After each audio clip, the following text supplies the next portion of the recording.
Pourquoi? Parce que quand c'est le roi qui parle, on peut toujours mettre en cause la volonté royale. On pourrait dire, ben, c'est un homme qui ne veut pas que nous améliorions notre situation. Tandis que s'il y a une révolte de pauvres, sous la République, c'est-à-dire sous le régime du suffrage universel, l'autorité qui va contraindre ces gens à rentrer dans leur tanière, elle s'appelle comment? Elle s'appelle volonté nationale. Du moment qu'il y a suffrage universel, que le suffrage universel s'est prononcé, que nous avons avec l'Assemblée ce que l'on appelle la volonté de la nation, cette volonté de la nation, qui est en fait la volonté des notables, est autrement forte qu'une simple volonté royale pour faire tenir tranquilles les misérables.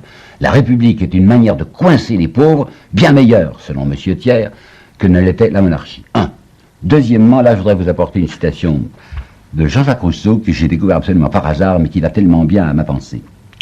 Rousseau écrivait à d'Alembert: « Jamais dans une monarchie, l'opulence d'un particulier ne peut le mettre au-dessus du prince.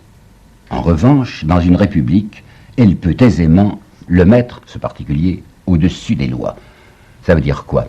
Ça veut dire que dans une république, les lois sont faites par qui? Elles sont faites par l'Assemblée nationale. Qu'est-ce que l'Assemblée nationale? C'est soi-disant le suffrage universel. Qu'est-ce qu'en fait le suffrage universel? C'est ce que veulent les notables. Par conséquent, dans une république bien conduite, c'est l'argent qui est au pouvoir,